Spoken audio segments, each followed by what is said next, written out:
রাজনীতিটা না মানে ঠিক বা ভুল বলে কিছু হয় না।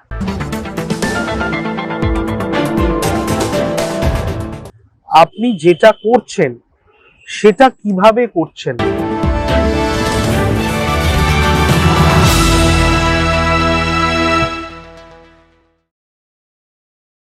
2026-এর আগে বাংলার রাজনীতিতে বড় প্রশ্ন, মুসলিম ভোট কি ভাগ হবে?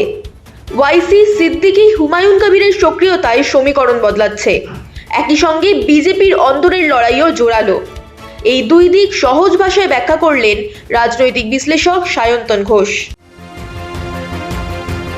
আইপ্যাক রেডের ওপরে বর্তমানে যা দেখা গেল, শুনানি পিছিয়ে গেছে 14ই জানুয়ারির ওপর। মামলাগুলোর ওপর যদি আমরা একবার চোখ রাখি, তাহলে ইডি হাইকোর্টে দ্বারস্থ হয়েছে যে তাদের কাজের পদ্ধতিতে হস্তক্ষেপ করার চেষ্টা করা হয়েছে। তৃণমূল কংগ্রেস মামলা করেছে ইডির এগেনস্টে অতি সক্রিয়তার জন্য, রাদার কলকাতা পুলিশও মামলা করেছে অতি সক্রিয়তার জন্য, এবং Mamata Banerjee as a president of Trinamool Congress দুখানা আলাদা মামলাও করেছে।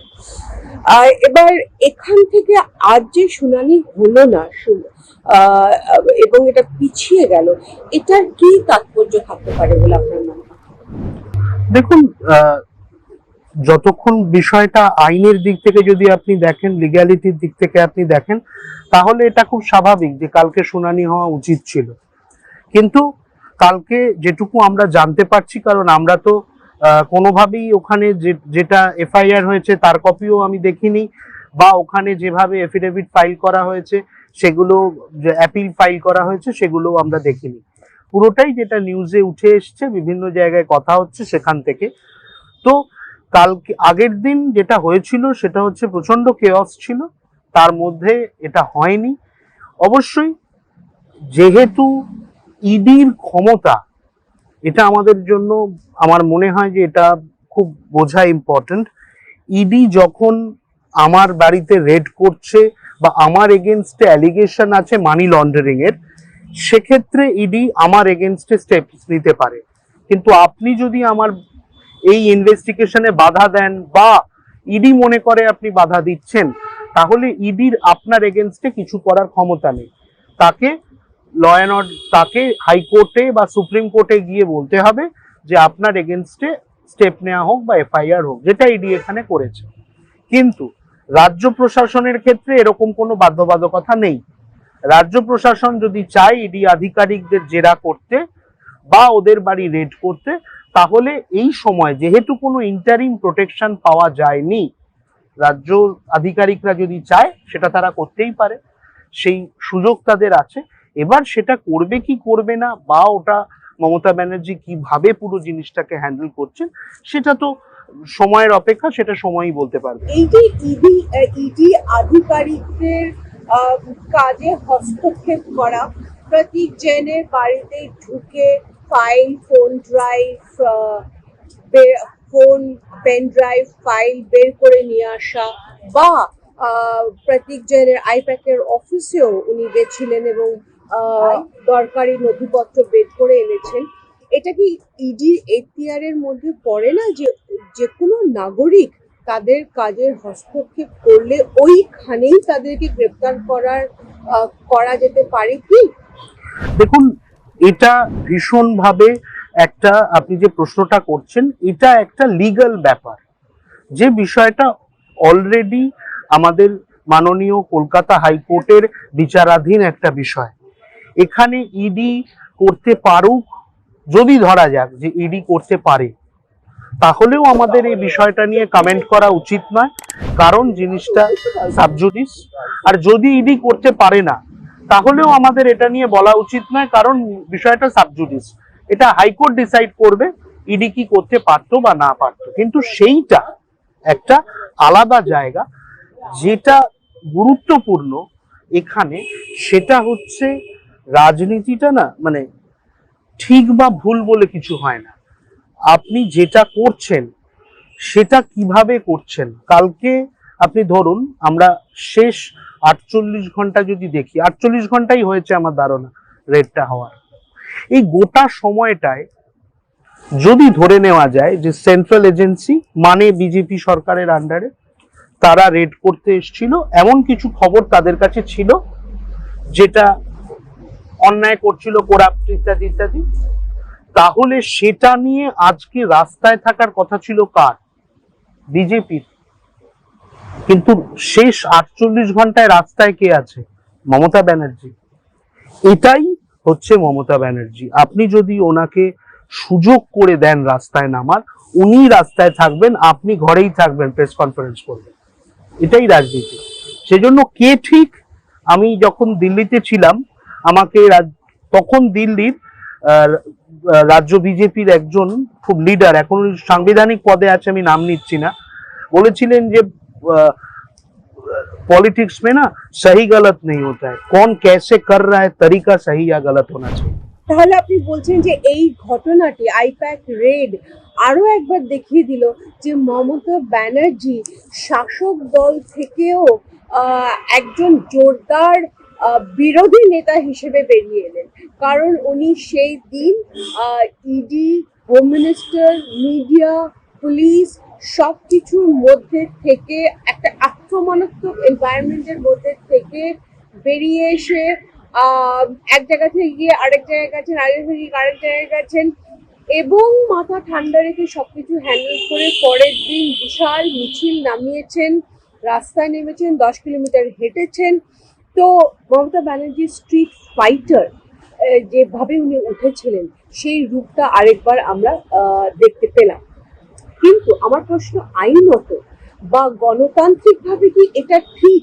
বারবার সেটা আমরা রাজীব বর্মার কেসেই দেখি আর আইপ্যাকের কেসেই দেখি, সিবিআই বা ইডির মতন অর্গানাইজেশনস গুলোকে, সেন্ট্রাল অর্গানাইজেশনস গুলোকে হাতে নিয়ে নেওয়া, হাইজ্যাক করা এবং আইনকে হাতে নিয়ে নেওয়া, এটা গণতান্ত্রিক একটা দেশের জন্য কতটা ঠিক? ঠিকই যে গণতান্ত্রিক দেশের পক্ষে আপনার মনে হতেই পারে এটা ঠিক নয়, কেউ এটা মনে করতেই পারে এটা ঠিক নয়, কিন্তু আমাদেরকে এখানে আমার মনে হয় যে গণতন্ত্রের প্রসঙ্গটা যেহেতু আপনি তুললেন, সেজন্য এই জিনিসটাকে 360 ডিগ্রি থেকে দেখা উচিত। কোন কেসে ইডি এই মামলাটা বা এই তদন্তটা করেছে? এটা 2020 সালের একটা কেস, কয়লা কেলেঙ্কারি বা সেটার তদন্তে একজনকে ওরা অ্যারেস্ট করেছিল, সেখান থেকে বিভিন্ন ইনফরমেশন আসছে, মানি লন্ডারিং এর ইনফরমেশন আছে, এটাতে অভিষেক ব্যানার্জিকেও আগে কোয়েশ্চেন করা হয়েছিল সেটা, এবং 2020 সাল থেকে আজকে 2026 সাল জানুয়ারি মাস, ইলেকশন আই থিঙ্ক এপ্রিলে হবে, কোয়েশ্চেনিং হয়েছে, ইত্যাদি হয়েছে, সব হয়েছে। হঠাৎ এই কেসটা উঠে দাঁড়ালো ইলেকশনের ঠিক 2-3 মাস আগে। হতেই পারে ওরা এতদিন ধরে তদন্ত করছিলেন, সেজন্যই ওটা উঠে এসছে। সেই জন্য গণতন্ত্রের কথা যদি আপনি বলেন, তাহলে শুধু একদিক থেকে একজন গণতন্ত্রকে হাতে নিচ্ছে, আরেকজন গণতন্ত্রকে হাতে নিচ্ছে কিনা এই প্রশ্নটাও থাকে, কারণ এজেন্সি তো মমতা ব্যানার্জির হাতে নেই, সেন্ট্রাল গভর্নমেন্টের হাতে আছে। এবং আমি যদি মেনেও নি তর্কের খাতিরে যে এজেন্সিকে বিজেপি সরকার কখনো কোনো আমাদের এগেনস্টে, অপোজিশনের এগেনস্টে ব্যবহার করেনি এবং সেটাই না করাই উচিত, তাহলে আমাকে এটা দেখানো হোক যে কোন বিজেপি নেতার এগেনস্টে 2014 সালের পর থেকে একটা সিবিআই তদন্ত বা একটা এনফোর্সমেন্ট ডিরেক্টরেটের তদন্ত হয়েছে বা একটা ইনকাম ট্যাক্স রেড হয়েছে। যদি সেটা না হয়ে থাকে তাহলে এটা কিন্তু এই তদন্তগুলোর মধ্যে একটা পার্টিজান একটা অ্যাসপেক্ট থেকেই যাচ্ছে, সেটাও কিন্তু গণতন্ত্রের পক্ষে একই রকম ভাবে ক্ষতিকর। এবার আসছি যে মমতা ব্যানার্জি যেটা করেছেন সেটা ঠিক না ঠিক না। মমতা ব্যানার্জি যেটা করেছেন সেটা রাজনৈতিক স্বতঃস্ফূর্ততার মাধ্যমে করেছেন, যেটাকে ইডি মনে করেছে ঠিক না। উনি বলেছেন আমার কাগজ আমি নিয়ে আসতে গিয়েছিলাম। আমার মনে হয় এই ধরনের সিদ্ধান্ত কোর্টের যখন ম্যাটার আছে, দেখা যাক, কোর্ট বলতেই পারে যে মমতা ব্যানার্জিকে অ্যারেস্ট করা হোক। Kolkata police, Mamata Banerjee, Kolkata police home মিনিস্টারকে অ্যারেস্ট করুক ওয়েস্ট বেঙ্গলের, তারপরে সেটা নিয়ে তখন কোর্টে আলোচনা হবে যে কেন উনি আইন নিজের হাতে তুলে নিয়েছিলেন।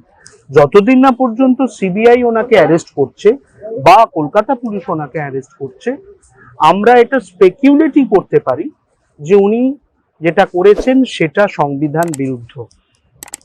এখনো পর্যন্ত যে সময় আমি দাঁড়িয়ে কথা বলছি আপনাদের সাথে, আমার মনে পড়ে না, আমি তো আইনজ্ঞ নই, যে সুপ্রিম কোর্ট বা হাইকোর্টের এমন কোনো জাজমেন্ট আছে যেখানে বলা আছে যে when ED is saying something beyond PMLA case, ইডির কথাটাকে সর্বৈব সত্য হিসেবে মেনে নিতে হবে। পিএমএলএ কেসের ক্ষেত্রে তা নয়। পিএমএলএ ক্ষেত্রে আপনাকে যদি অ্যারেস্ট করা হয়, আপনাকে প্রুভ করতে হবে আপনি নন গিলটি, সেই জন্য অনেক সময় বেল পাওয়া যায় না। কিন্তু ইডি যদি বলে উনি আমাকে বিরক্ত করছিলেন, আমার কাজে হস্তক্ষেপ করেছেন, এখানে ইডির কথাই মেনে নেওয়া হবে এবং তাকে গ্রেপ্তার করে নেওয়া হবে। এরকম কোনো জাজমেন্ট বা ভার্ডিক্ট আছে কি? আমার মনে হয়, আমি যতদূর জানি, এটা ইডিকে প্রমাণ করতে হবে যে উনি কাজে হস্তক্ষেপ করেছেন। আর আরেকটা কথা আমি বলবো যে এই পুরো ইনভেস্টিগেশনটার ক্ষেত্রে মমতা ব্যানার্জি, আমি ধরে নিলাম উনি যেটা করেছেন সেটা অত্যন্ত অন্যায় কাজ করেছেন, কিন্তু তাহলেও আমার প্রশ্ন এটা থেকেই যায় যে এনফোর্সমেন্ট ডাইরেক্টরেট, আপনারা স্পটে ছিলেন, আমি তো ছিলাম না, কি করছিল?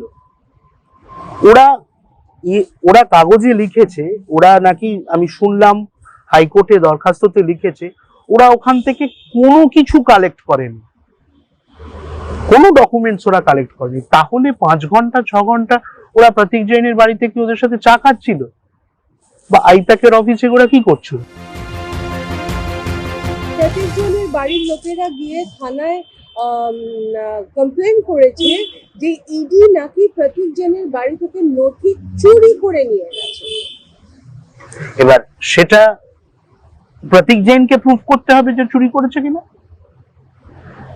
আমার বক্তব্য হচ্ছে যে সাধারণ মানুষের ক্ষেত্রে ইলেকশন যখন 2 মাস পরে, কে ইনভেস্টিগেট করছে, সেখান থেকে কি বেরোচ্ছে, কে সেটা বার করতে চাইছে, এগুলো না রাজনীতিতে at the end of the day, experience থেকে বলছি, ম্যাটার করে না। ম্যাটার সেটা করে যে একটা ইনভেস্টিগেশনকে অ্যাজ আ পলিটিক্যাল ন্যারেটিভ আমি কিভাবে ব্যবহার করতে পেরেছি।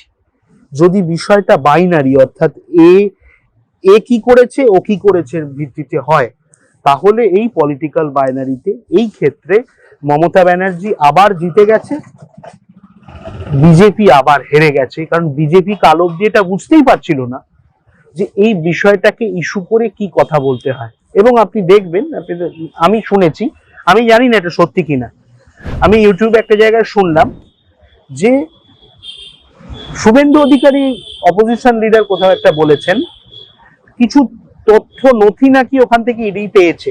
কি নথি আপনারা শুনে নেবেন, আমি বলছি না। অথচ ইডি বলছে এরকম কোনো নথি, আমরা কোনো নথিই নেইনি। কোনটা সত্যি কেউ জানে না।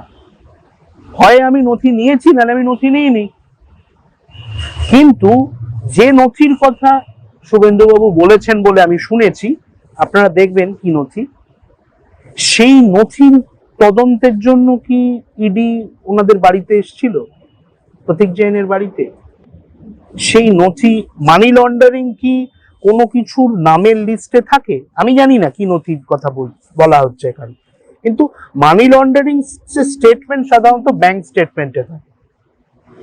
তাহলে তার বাইরের অন্য কোনো নথিও কি ইডি নেবে ভেবেছিল? এটা বিরোধী দলনেতা বলতে পারবেন বা ইডির লোকেরা বলতে পারবেন।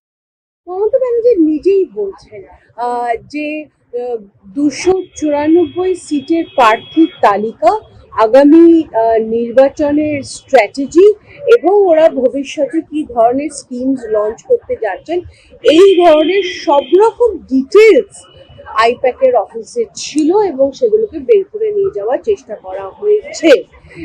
সেখানে উনি মনে করছেন এটা যেহেতু আইপ্যাক ওনার দলের একটা স্ট্র্যাটেজিক প্ল্যানার, সেখানে উনি বলছেন যে এটা অ্যাবসলিউটলি আনফেয়ার, আনজাস্টিফাইড।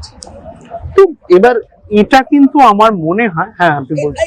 আমার এটাই প্রশ্ন, এই প্রশ্নটাও থেকে যায় যে এই নথিগুলো আইপ্যাকের অফিসে কি করছিল, এগুলো কি আইডিয়ালি পার্টি অফিসে থাকা উচিত নয়? কোন নথি কোথায় থাকা উচিত, কোন নথি কোথায় থাকা উচিত না, এইটা নিয়ে একটা বিশাল বড় তর্ক বিতর্ক তো হচ্ছে প্রত্যেকদিন সন্ধ্যেবেলা। নিউজ চ্যানেল চালালেই আপনি শুনতে পাবেন এই নথিটা এখানে কেন ছিল, ওই নথিটা এখানে কেন ছিল। আজকে একটা অর্গানাইজেশন, আমি এটা এভাবে দেখি জিনিসটাকে, আমি নিজে দিল্লিতে যখন কাজ করেছি সেখানেও আমি দেখেছি যে একটা রাজনৈতিক দলের সঙ্গে দল একটা কোম্পানিকে হায়ার করে এনেছে তাদের ইলেকশন ক্যাম্পেইন করার জন্য। এবার ইলেকশন ক্যাম্পেইন মানে কিন্তু এটা নয় যে আমাদের জয় বাংলা স্লোগান হবে বা আমরা বলবো যে দিদিকেই চাই, বাংলা নিজের মেয়েকে চাই। স্লোগান লেখাটা শুধু ক্যাম্পেইনের কাজ নয়। ক্যাম্পেইন ম্যানেজমেন্ট মানে হচ্ছে একটা ন্যারেটিভ তৈরি করা। এই ন্যারেটিভটা কিভাবে তৈরি হচ্ছে, যেরকম আগের বারে যদি আপনি দেখবেন যে মমতা ব্যানার্জি বিভিন্ন সভা থেকে বারবার এটা বলেছেন যে আমরা লক্ষ্মীর ভান্ডার এত এত পরিবারকে দিয়েছি, আমরা সবুজ সাথী এত এত পরিবারকে দিয়েছি। এই যে ডেটাটা, এই ডেটাটা তো এরকম নয় লক্ষ্মীর ভান্ডার চিফ সেক্রেটারিকে মমতা ব্যানার্জি ফোন করে জিজ্ঞেস করেছেন কতজনকে দিয়েছি, চিফ সেক্রেটারি বলেছে, উনি লিখে বলে দিয়েছেন, এরকম হয় না। এই ডেটাটা কালেক্ট করতে হয়, করে সেটাকে অ্যানালাইজ করে ফিট করতে হয়, যেটা সরকার, সব সরকার যদি নিজেরাই এগুলো করতে পারত তাহলে কোনো সংস্থাকে কোনো সময় দরকার হতো না। সে কারণে প্রাইভেট এন্টিটিরা কি করে, ধরনের বিভিন্ন ডকুমেন্টস থেকে এই ধরনের ডেটা ব্যবহার করে ক্যাম্পেইন স্ট্র্যাটেজি তৈরি করে।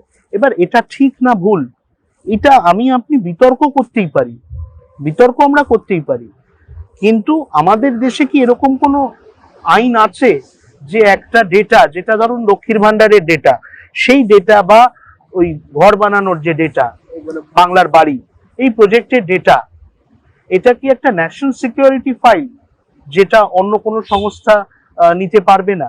এর মধ্যে কি কোনো ন্যাশনাল সিক্রেট আছে? তাহলে অফিসিয়াল সিক্রেট অ্যাক্টে প্রতীক জৈনকে ইমিডিয়েটলি অ্যারেস্ট করা উচিত। কিন্তু সেটা ওরা বলতে পারবে, সরকার বা কোর্ট বলতে পারবে। কিন্তু যদি তা না হয় তাহলে কি এরকম কোনো রুল আছে বা নিয়ম আছে যে আমি আমার অর্গানাইজেশন যে আমার ক্যাম্পেইন ডিসাইড করছে সে আমার এখানকার একটা ডেটা স্টাডি করে সেখান থেকে একটা রিসার্চ করতে পারবে না? একাডেমিক্সের ক্ষেত্রে আমি বলছি, আমরা তো বিভিন্ন সময় কর্পোরেশনের কাছে যাই, আমাদের যখন পিএইচডি রিসার্চ আমরা করি, এমন একটা বিষয় ধরুন হেলথের উপর আমরা একটা রিসার্চ করছি, আমরা কর্পোরেশনকে চিঠি লিখি, আমরা সরকারের স্বাস্থ্য দপ্তরকে চিঠি লিখি, এখন আরটিআই হচ্ছে, এই ডেটাটা চাওয়া হয় এবং ডেটা তখন খুব ভালো কপাল থাকলে সরকার বলে যে না ঠিক আছে এই ডেটা আমাদের কাছে এটা আছে, আমরাও সেই ডেটাটা অ্যাক্সেস করার চেষ্টা করি। ওরা একটা ফার্ম, হয়তো সরকার ওদের অ্যাক্সেস করতে দিয়েছে। এটা কতটা সঠিক বা বেঠিক যদি আপনি সেই প্রশ্নটা করেন তাহলে এটা কিন্তু একটা ডিবেটেবল ম্যাটার, এটুকু আমি বলতে পারি। এরপরে হচ্ছে যে প্রার্থী তালিকা ইত্যাদি ওদের কাছে ছিল কিনা, আমার বক্তব্য থাকাই উচিত। আইপ্যাক মমতা ব্যানার্জির ক্যাম্পেইন স্ট্র্যাটেজি ডিসাইড করছে, আইপ্যাকের কাছে যদি মমতা ব্যানার্জির কি বলে প্রার্থী তালিকা না থাকে তাহলে আইপ্যাকের কাজ ছেড়ে বাড়ি চলে যাওয়া উচিত, তো থাকবেই। এবারে প্রশ্ন হচ্ছে আপনার অফিসে, এবার হচ্ছে মমতা ব্যানার্জি যে ওইগুলো বার করে নিয়ে চলে এসছে, ঠিক না ভুল এটা আমি বলছি, এটা কোর্টের বিচার্য বিষয়, আমার আপনার নয়। কিন্তু অন্য দিক থেকে যদি আপনি দেখেন, আপনার অফিসে কলকাতা পুলিশ যদি রেড করে, আপনার সব জিনিসপত্র চেক করছে, অফিসের জিনিসপত্র নিয়ে যাচ্ছে, সেখানে আপনার মা বাবার সাথে আপনার একটা ছবি আছে, আপনি সেটা নিয়ে নিলেন, বলছে না এটা আমি দেবো না, এটা আমার নিজের জিনিস, আপনি তো নিতে পারেন। আইনত কি তাই বলে যে আমি নিয়ে বেরিয়ে যেতে পারি?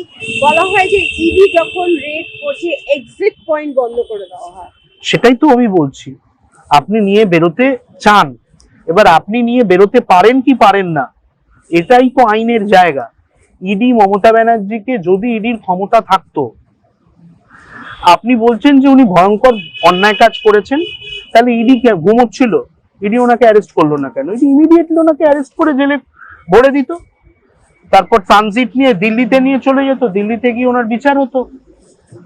দিল অভিষেককেও তো ইডি চেয়েছিল দিল্লিতে বিচার হোক, ইনভেস্টিগেট করবে। আমি আরেকটা প্রশ্ন, যেহেতু আইনের বিষয়টাই বেশি উঠে আসছে, রাজনীতিটা এখানে মূল বক্তব্য আসছে না, সেজন্য যেটা আমি বলছি যে প্রতীক জৈনের নাম আপনি একটু খুঁজে দেখবেন, বা আপনারা যদি পারেন, আমি পাইনি এখনো। প্রতীক জৈনের নাম কয়লা কেলেঙ্কারির কোন চার্জশিটে আছে? আইপ্যাকের নাম কয়লা কেলেঙ্কারির কোন চার্জশিটে আছে? এমনকি যখন অভিষেক ব্যানার্জির কে জেরা হয়েছে, আমি জানি না ওনার নাম চার্জশিটে আছে কিনা, কিন্তু ওনাকে জেরা করা হয়েছে, সেখানেও কি আইপ্যাকের নাম আছে? যদি থেকে থাকে তাহলে এতদিন পর্যন্ত এটা আমরা শুনতে পাইনি কেন? প্রতীক জৈন অ্যালিগেশনটা কি? প্রতীক জৈন মানি লন্ডারিং করেছে, নাকি আইপ্যাক মানি লন্ডারিং করেছে, নাকি আইপ্যাক এবং প্রতীক জৈন দুজনে মিলেই মানি লন্ডারিং করেছে? যদি প্রতীক জৈন মানি লন্ডারিং করে থাকে এবং বা আইপ্যাক মানি লন্ডারিং করে থাকে, প্রতীক জৈন তার চিফ, তাহলে তাকে নোটিশ পাঠিয়ে তাকে জেরা করা হলো না কেন? জেরাও তো করা হতে পারতো, তাকে একটা নোটিশ পাঠানো যেতে পারতো। আচ্ছা, কলকাতা পুলিশ বলছে যে কলকাতা পুলিশকে ইনফর্ম করা হয়নি, সেটা কি ঠিক? সত্যি কি করা হয়নি? যদি না, আমার তো মনে হয় করা হয়েছে। যদি না করা হয়ে থাকে, তাহলে ইডিও কি অন্যায় কাজ করছে, কনস্টিটিউশন বিরোধী কাজ করছে? তাহলে মমতা ব্যানার্জির মতো কি ইডির এগেইনস্টও তদন্ত হওয়া উচিত? আমি জানি না, এটা কোর্ট বলবে, এটা আমরা কি করে বলতে পারি?